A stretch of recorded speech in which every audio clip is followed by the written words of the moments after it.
수요 예배를 통해서 영광 돌리는 귀한 성도들에게 하나님의 크신 은혜가 함께하기를 주님의 이름으로 축복합니다. 예수 믿는 우리가 우리 주변의 사람들에게 해줄 수 있는 것들이 참 많이 있습니다. 그런데 그 가운데 가장 대표적인 것이 우리 주변의 사람들에게 줄 수 있는 것이 바로 동력하는, 중보하는 기도의 모습입니다. 사도 바울은 가장 사랑했던 빌립보 교회 성도들을 위해서 감옥 안에서 편지로 기도합니다. 선교의 결실인 빌립보 교회를 향해 감사하는 마음을 섞어서 그들을 향해 뜨겁게 기도하고 간구하고 있습니다. 사도 바울은 이미 빌립보 교회 성도들의 신앙과 또 그들의 사역이 인간의 힘으로 또 우연히 되어진 것이 아니라 하나님이 시작하신 일이라는 사실을 확신하고 있었습니다. 그 이유는 온 교회가 바울의 사역에 함께 한 마음으로 동력하고 있었기 때문입니다. 이러한 확신 속에 바울은 예수 그리스도의 심장으로 그들을 사랑하고 있음을 고백하고 있는데요. 바울은 복음의 씨앗을 뿌리고 그리고 돌보고 가꾼 그들을 위해 오늘 기도하고 있습니다.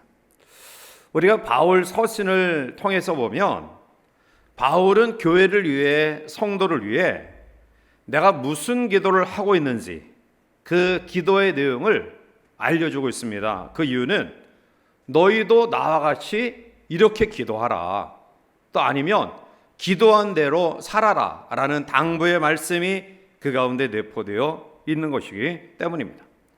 오늘 본문에 나오는 이 바울의 기도는 특별히 성도의 기도의 모범이 되는 기도의 내용입니다.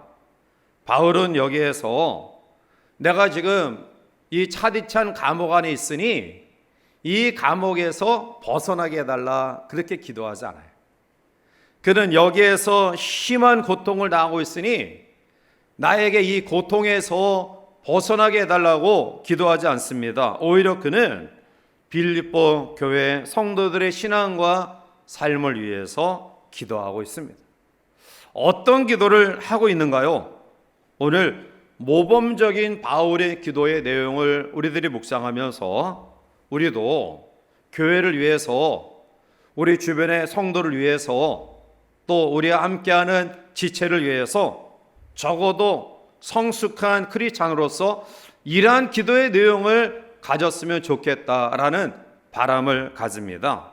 바울의 모범된 기도의 첫 번째 내용은 풍성한 사랑을 위해 기도합니다. 자, 우리 9절 말씀을 함께 읽어보시겠습니다. 내가 기도하노라 너의 사랑을 지식과 모든 총명으로. 아멘. 자, 사도 바울은 빌립보 교회 성도를 위해서 기도하면서 핍박이 멈춰 달라고 기도하지 않습니다. 또 물질의 부유함을 갖게 해달라고 기도하지 않습니다.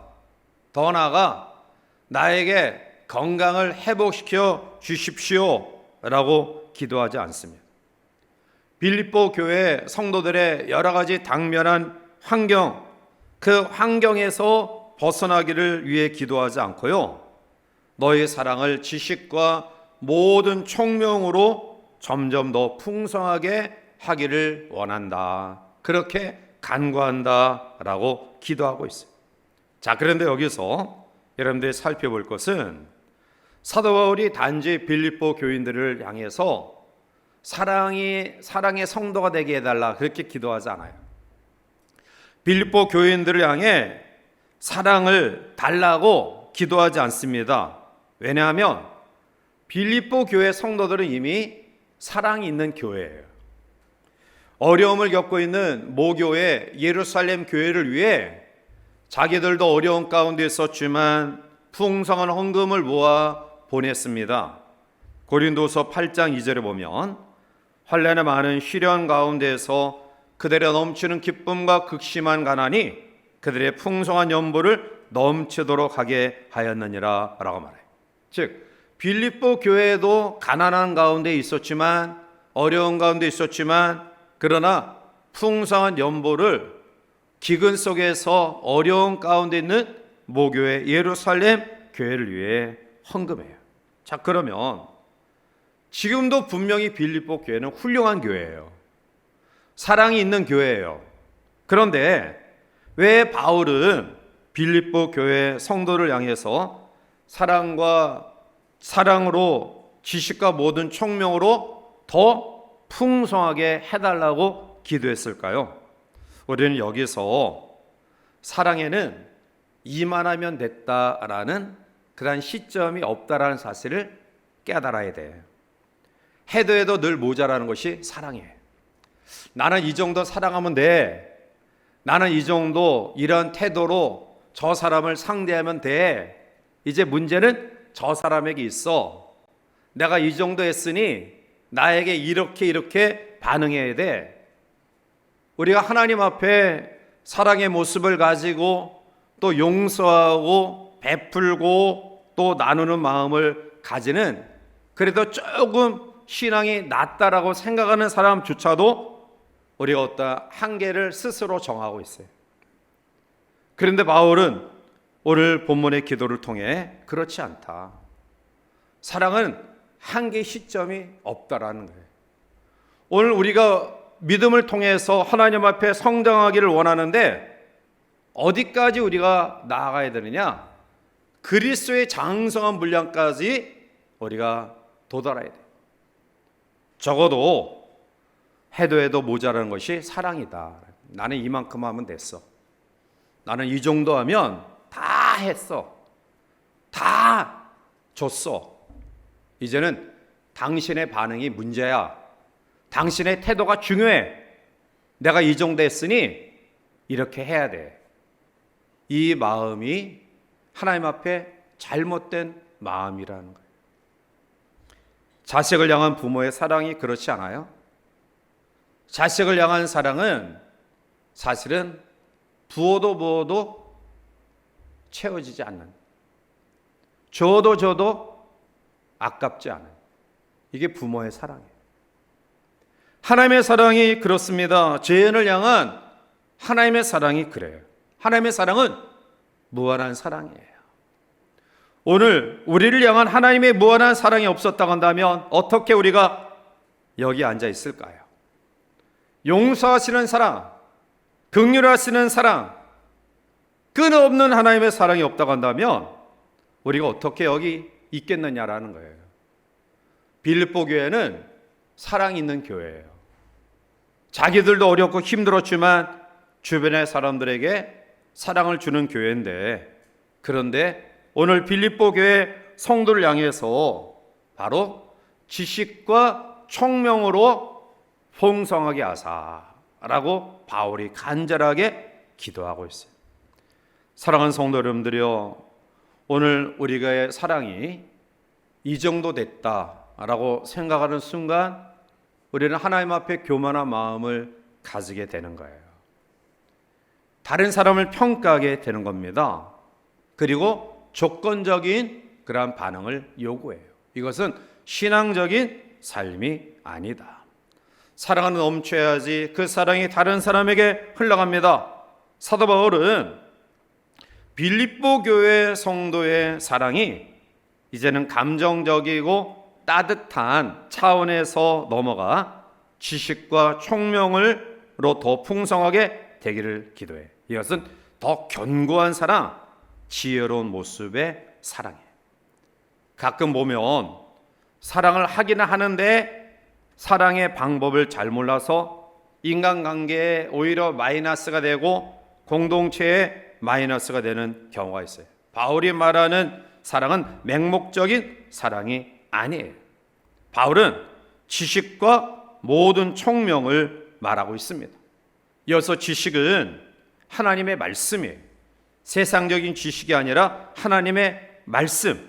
총명은 악한 것과 선한 것을 분별하여 올바르게 행동하는 것을 말합니다. 즉 원칙과 절제가 함께 있는 사랑, 그것이 바로 성숙한 사랑이다. 사랑의 지식과 총명을 더하라는 것은 사랑이 정서와 감정의 영역에 머물러서는 안 돼요. 사랑은 의지와 이성의 영역에 있다는 것을 뜻하는 거예요. 우리가 사람들을 같이 이야기할 때 그냥 마음 먹히는 대로 하세요 이렇게 이야기하죠. 생각하는 대로 하세요. 그런데 마음이 움직이는 대로 사랑하면 그 사랑은 실패해요. 왜냐하면 우리들 마음속에 먼저 자리 잡는 것은 사랑이 아니라 미움이에요. 이게 타락한 인간의 본성입니다. 그러니까 사랑은 자연 발생적인 그러한 것이 아니에요. 절대로 내가 아무런 노력도 하지 않았는데 막 사랑이 풍성하다, 막 사랑이 그냥 막 샘솟오른다, 이런 사람 없습니다. 사랑은 감정적인 것이 아니라 의지적인 거예요. 오늘 지식과 총명에 더하라라는 것은 우리의 본래적인 그러한 인간의 성품을 잘 지적해 주고 있는 말씀입니다. 그래서 우리가 마음속에 자리 잡고 있는 그러한 마음은 사랑보다 미움이에요. 다른 사람을 칭찬하기보다는 시기하는 마음이 우리 가운데 가득 차 있어요. 혹시 우리 가운데 사랑을 행하는 그러한 모습들이 있다면 그 사랑도 사실은 냉정하게 살펴보면 이기적인 말로 해서 시작되는 사랑이에요. 결국 그 사랑은 내가 힘들면 그 사랑이 미움으로 바뀌어져요. 그래서 바울은 바로 하나님의 하시라는 대로 사랑하라. 지식과 총명에 더 풍성한 사랑을 해라 말씀하고 있어요. 사랑하는 성도 여러분들이요, 부모의 그 사랑도 맹목적인 사랑이 되어서는 안 됩니다. 자기 욕심과 자기가 이루지 못한 꿈을 자식을 대체물로 삼아서 이루고자 하는 이러한 허영, 욕망, 이것은 사랑이 아닙니다. 그것은 오히려 자녀를 망치게 해요. 그때 필요한 게 뭡니까? 바로 지혜예요. 그래서 지식과 총명을 더하사 그렇게 말씀하고 있는 거예요. 사랑이 없는 지식도 문제지만 지식이 없는 사랑도 문제입니다. 하나님에 대한 지식이 없이 우리가 사랑한다고 한다면 오히려 하나님을 근심케 할 수 있고요, 사람에 대한 지식이 없이 사람을 사랑한다라고 이야기하면 오히려 그 사랑이 집착이 되어 사람을 실족하게 할 수 있습니다. 따라서 지식과 총명으로 더해지는 풍성한 사랑, 이 사랑이 우리 가운데 있어야 됩니다. 헤르만 헤세의 작품 가운데 어거스토스라는 작품이 있는데요, 이 작품의 내용은 다음과 같습니다. 한 마을에 아주 귀한 생명이 태어나요. 그날 밤 신비한 노인이 아기 어머니의 꿈에 나타나 내 소원이 무엇이냐라고 묻습니다. 이 엄마는 내 아이가 자라면서 모든 사람에게 사랑받는 사람이 되게 해주세요 라고 요청해요. 어머니의 소원대로 아이는 자라면서 모든 사람들에게 사랑을 받았어요. 40여 년이 지나 중년이 된 이 사나이는 그때까지 계속 사랑만 받았지 사랑할 줄 모르는 존재가 되어 그만 삶이 황폐해지고 맙니다. 어느 날 그 노인이 꿈에 나타나 이 사람에게 과거 어머니에게 물었던 똑같은 질문을 합니다. 내 소원이 뭐냐? 이 사나이는 절실한 목소리로 사랑을 베풀며 살게 하소서라고 요청해요. 성경 우리에게 참된 행복의 진리를 주는 것이 받는 자보다 복되다라고 이야기해요. 사랑을 베풀 때 마음이 열리고요, 마음이 열리면 인생의 길이 열려요. 바울은 빌립보 교회 성도들이 이미 사랑의 사람들이었지만 그러나 그 감정적인 1차적인 사랑에서 더 성장한 의지적인, 정말 내가 사랑해야 되겠다, 사랑을 실천하지 않으면 안 된다, 이러한 의지적인 그런 사랑을 요구하고 있어요. 여러분 가운데 사랑이 없다고 한다면 사랑의 사람들이 되시기를 바랍니다. 또 사랑을 실천하는 분이 있다고 한다면 감정적인 사랑에서 한 단계 더 나아가 의지적인 이러한 사랑의 사람들이 되시기를 주님의 이름으로 축복합니다. 두 번째는 선한 분별력을 위해 기도하고 있어요. 자, 10절 넘어가서 우리 함께 보겠습니다. 너희로 지극히 선한 것을 분별하며 또 진실하여 이르고 아멘. 우리의 마음속에 선한 것에 대한 열망이 있는데요, 이 빌립보 교회 성도들은 다른 사람과 말할 것도 없이 이런 마음을 가진 사람들이었어요. 자, 그런데 중요한 것은 무엇이 선하냐 무엇이 악하냐라는 것을 분별하는 능력이에요. 크리스천의 삶에 있어서 중요한 것은 선과 악을 분별해서 선을 실천하는 삶입니다. 이것이 그리스도의 날까지 이르는, 즉 예수 그리스도가 이 땅에 오실 때까지 순결함을 유지하는 비결임을 이야기하고 있는 겁니다. 그래서 바울은 선한 것에 대한 분별력을 통해서 허물 없는 진실한 삶을 살게 해달라고 기도하고 있는 것입니다. 사랑하는 성도 여러분, 여러분들의 삶을 한번 되새겨 보시길 바라요. 여러분들은 매 순간순간 선과 악을 그때마다 옳게 분별하고 판단하셨어요? 혹시 잘못된 선택을 하고 후회한 적은 없으십니까?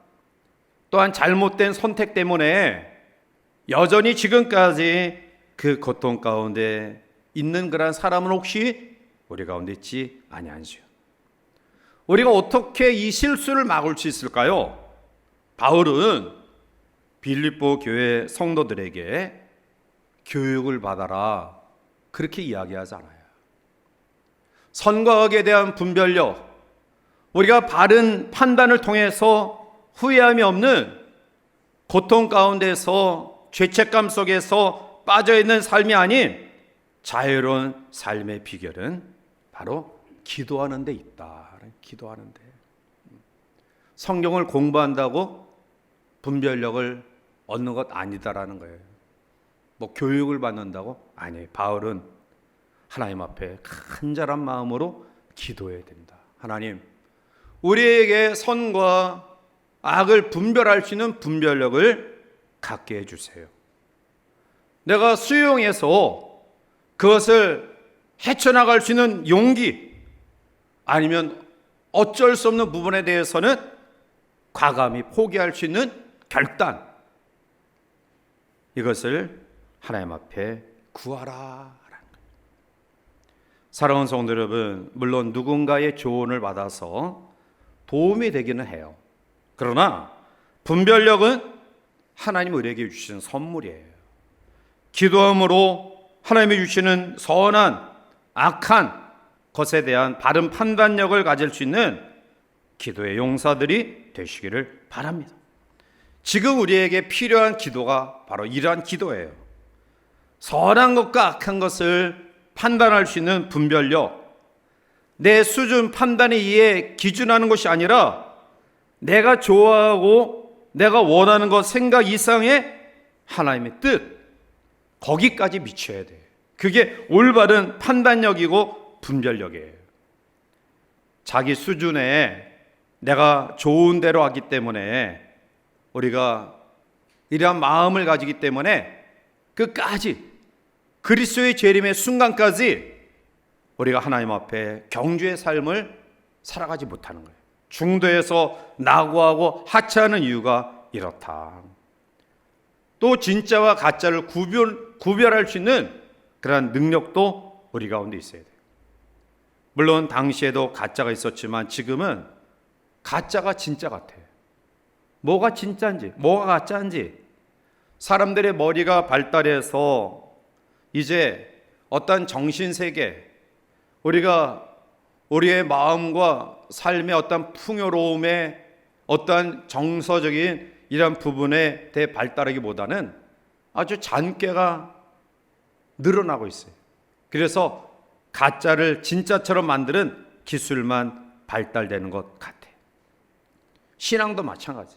이단이 진짜같이 보이잖아요. 가짜인 이단이 더 화려하고 그리고 우리의 귀에 들어오는 말로 미혹해요. 그래서 영혼이 겁탈당하고 또한 가정이 붕괴되고 삶이 완전히 망가지는 경우가 너무나 많이 있잖아요. 따라서 지금은 분별력이 그 어느 때보다 필요한 시점이다. 그런데 우리는 하나님 앞에 냉정한 판단력과 분별력을 가지기가 쉽지 않아요. 그래서 바울은 기도하라고 말하는 거예요.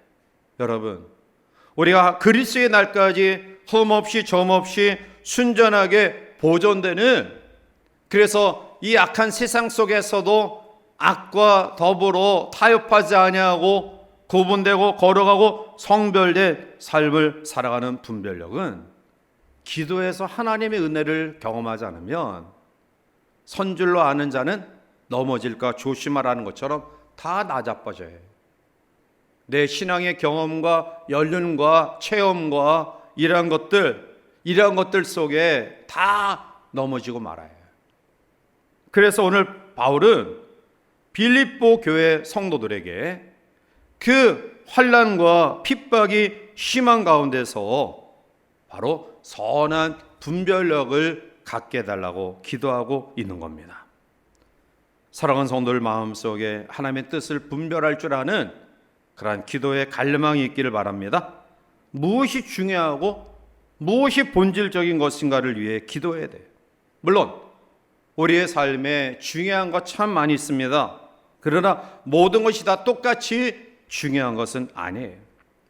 나의 신앙의 삶 속에 가장 선한 것과 그렇지 않은 것, 가장 중요한 것과 그렇지 않은 것을 분별할 수 있어야 돼요.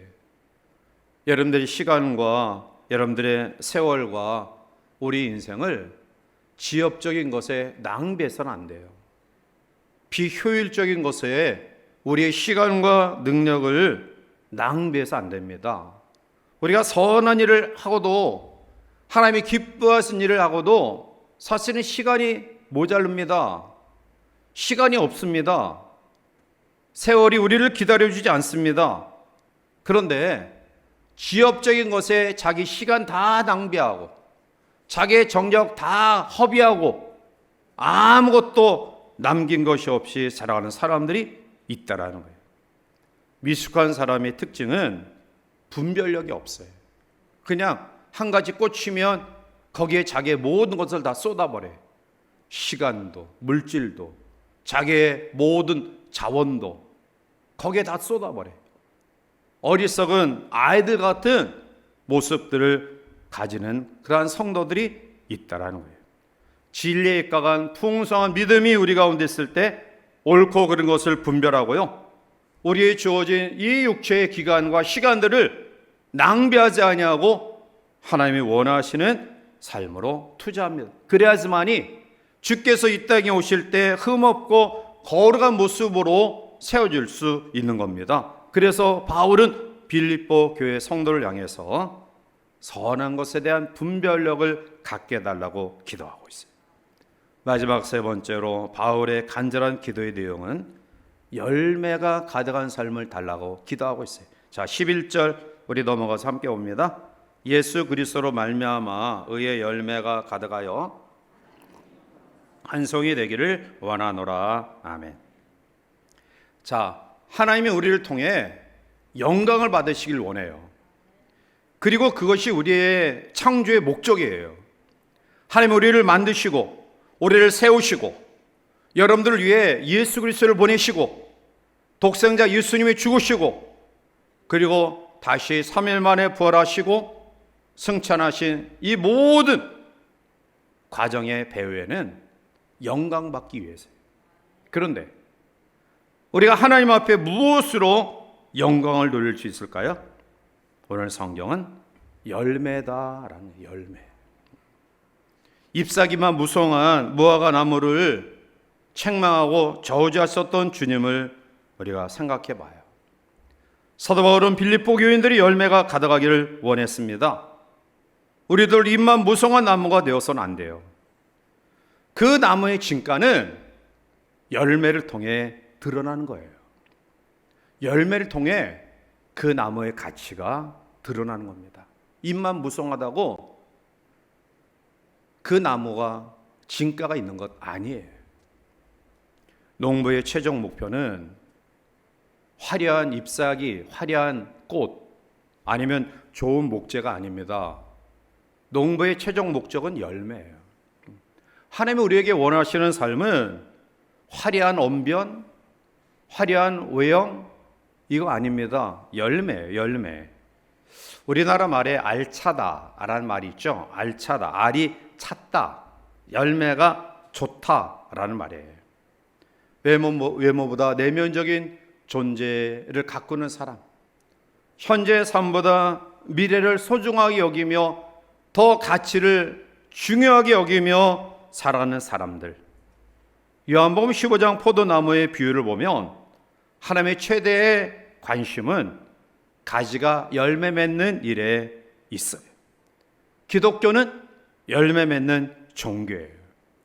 우리의 삶에 열매가 있어야지만이 하나님의 영광을 드러낼 수 있습니다. 세상적인 의식과 삶을 가지고 살다 보면 시간이 지날수록 인상이 허무해져요. 내가 이렇게 살아도 되는가? 내가 이렇게 시간을 낭비해서 되는가?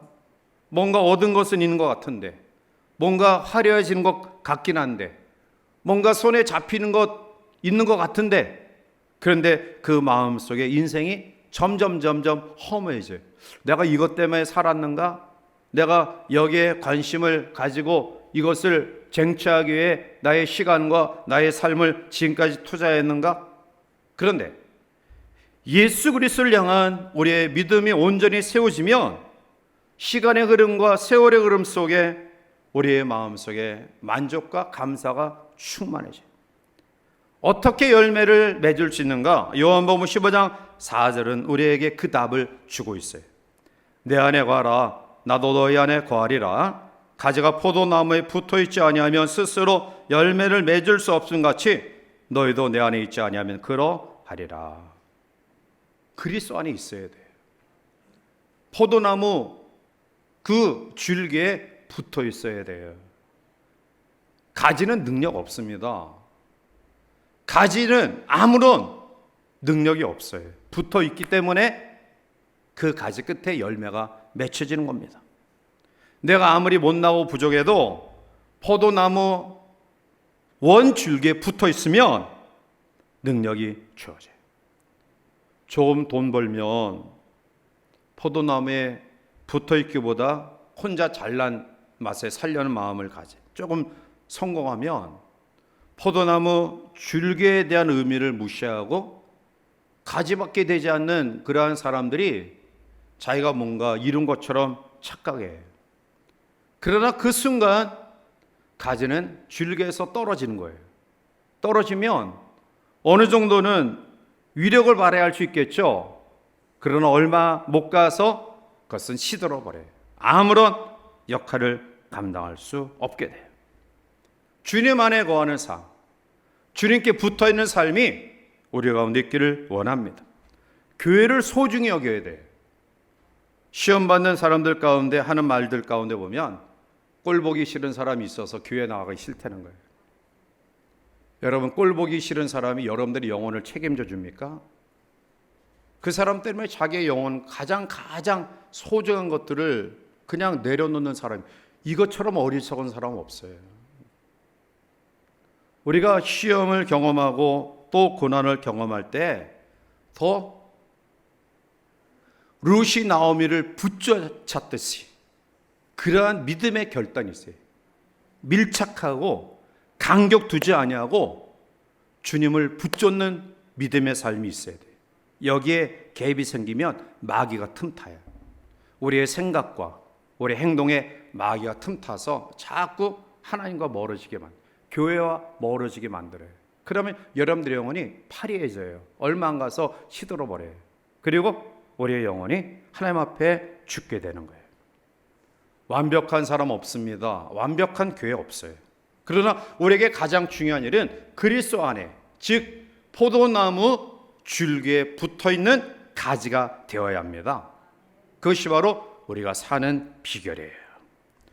오늘 바울은 빌립보 교회를 향해서 하나님의 영광이 되도록, 영광과 찬송이 되도록 의의 열매를 맺을 것을 기도하고 있어요. 여러분이 출세했다고 해서 하나님이 영광 받으십니까? 여러분들이 성공했다고 해서 하나님이 찬양 받으십니까? 그렇지 않습니다. 우리의 영광과, 우리를 통해 영광과 찬송을 받으시는 하나님은 우리의 열매를 통해 영광과 찬송을 받으시는 거예요. 하나님께 영광이 되는 삶처럼 복된 삶 어디 있습니까? 하나님께 찬양이 되는 삶처럼 기쁜 삶 어디 있습니까? 여러분, 하나님께 영광이 되는 삶, 하나님께 찬송이 되는 삶이 여러분 가운데 충만하길 바랍니다. 그러기 위해서는 열매가 있어야 돼요. 바울은 바로 그러한 간절함을 가지고 빌립보 교회 성도를 향해 기도하고 있어요. 말씀을 맺습니다. 바울은 자기가 세웠던 교회의 성도들과 늘 떨어져 있었지만 영적으로 교통하고 있음을 끊임없이 강조하고 있고요. 바울이 누렸던 가장 강력한 힘은, 그들에게 이러한 영적인 교통을 이룰 수 있었던 가장 강력한 힘은 바로 기도였어요. 기도. 바울이 교회를 향한 기도, 교회가 주의 종 바울을 향한 기도. 기도는 말로 하는 것에 끝나는 것이 아니라 행동으로 완성이 돼야 돼. 입술의 고백을 통해서 손으로 실천되어지고요, 그리고 발의 행동으로 옮겨져야지만이 그것이 하나님이 원하시는 기도예요. 조지 레인 드로포드의 저서 비범한 일에서 기도에 관한 이야기가 있습니다. 여기에 등장하는 간호사는 늘 불평과 불만만 늘어놓는 사람이었어요. 그런데 이 간호사에게 어떤 신실한 믿음을 가진 성도가 기도에 대해서 가르쳐 주었는데요, 이 간호사는 그 기도를 경험하고 난 이후에 그의 삶이 뒤바뀌어졌어요. 그의 기도는 손의 기도예요. 손의 기도. 5 손가락의 기도. 첫 번째, 엄지. 이거는 자기와 늘 가까이 있죠. 자기를 향한 기도. 친한 식구들, 지체들을 위한 기도. 2번째, 검지. 이것은 상대를 가리킬 때 사용되어지는 그러한 손가락인데요, 무엇에 대한 호기심을 가지고 질문하면 대답하는 그런 분들이 선생님들이에요. 그래서 지도자를 위해서 기도해요. 높은 사람들, 가르치는 사람들. 중지. 이것은 손가락 중에 제일 길어요. 그래서 그 공동체의 리더를 위해서 기도해요. 4번째, 이것은 약지예요. 약지. 근데 약지가 여러분 5 손가락 가운데 제일 약하다고 해요. 제일 이게 힘주기가 어렵다고 해요. 피아노 치는 그런 분들도 이야기를 들어보면 이 피아노 건반을 누를 때 이 약지가 제일 힘을 발휘하기가 힘들대. 이 마지막 이 소지가 오히려 더 내려 칠 때는 더 세게 할 수 있대.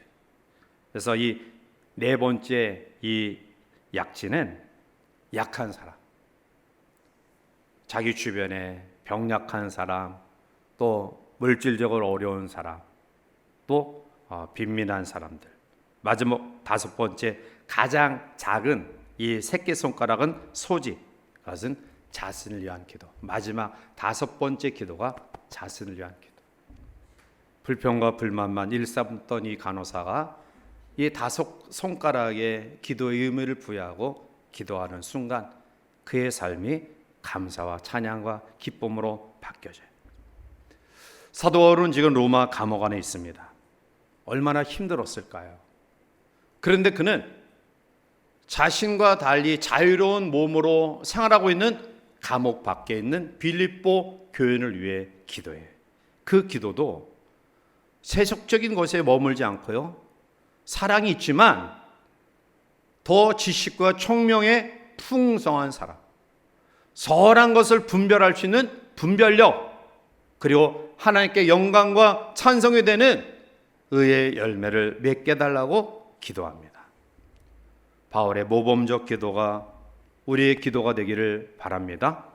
가정과 교회를 위한, 나라를 위한 기도의 용사들이 되시기를 바라요. 이러한 기도의 내용으로 하나님의 응답 속에 풍성함을 경험하는 귀한 한 해 되시기를 주님의 이름으로 간절히 축원해 드립니다. 기도하시겠습니다. 사랑이 많으신 하나님 아버지, 은혜를 감사합니다. 바울의 모범적인 기도를 묵상하면서 우리도 이러한 기도의 사람들이 되기를 원합니다. 사랑에 지식과 총명을 더한 풍성한 사랑의 사람이 되기를 원합니다.